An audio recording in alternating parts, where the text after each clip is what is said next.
Munculnya kasus baru gagal ginjal akut pada anak membuat Badan Pengelola Obat dan Makanan sempat melarang peredaran obat sirup merek tertentu.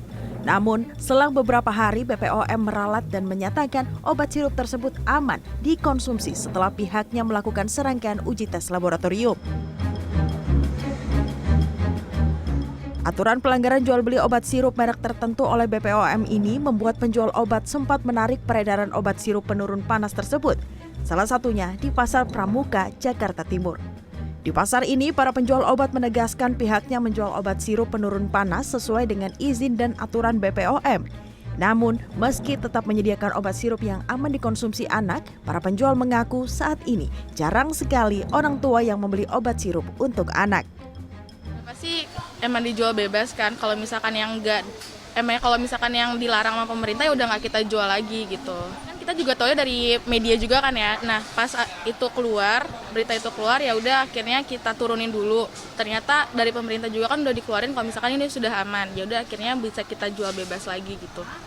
Tapi emang di beberapa toko emang nggak semuanya dijual sih, karena kan ini emang barangnya susah sih sebenarnya gitu. Masalah sirupnya ya berarti ya, kalau masalah sirup sih sudah tidak ada.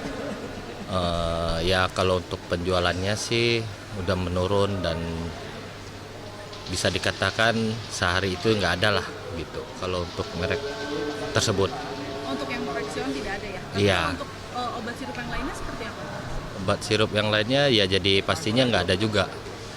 Karena orang kan jadi takut apa gimana gitu. Adapun untuk memastikan obat sirup aman atau tidak untuk dikonsumsi anak, orang tua dapat langsung memeriksa daftar obat sirup tersebut di laman resmi Badan Pengelola Obat dan Makanan.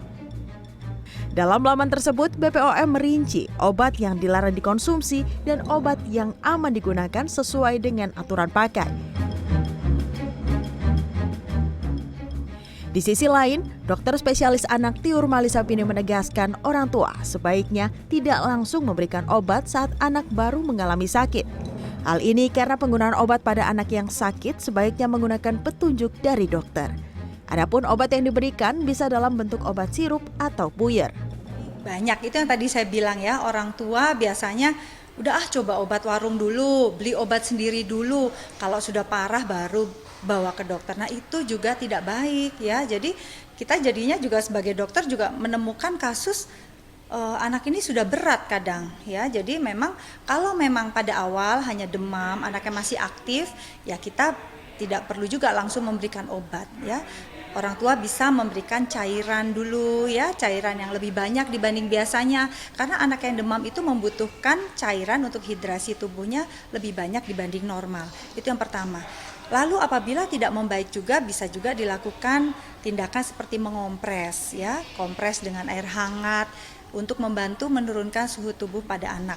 Pada bayi atau anak yang lebih kecil kita juga bisa melakukan biasa skin to skin contact ya. Jadi kulit anak kita tempelkan dengan kulit orang tua ya, nanti akan membantu juga untuk menurunkan suhu tubuh yang tinggi.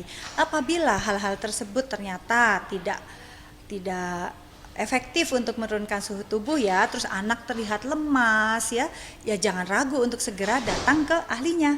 Kita periksa ke dokter ataupun ke dokter anak untuk dicari tahu apa penyebabnya ya. Dalam hal ini, Tiur Rumah mengimbau kepada orang tua untuk lebih bijak dan tidak membeli sembarangan obat tanpa resep dan petunjuk dari dokter. Siti Badriah, Jimmy Chandra, Jakarta.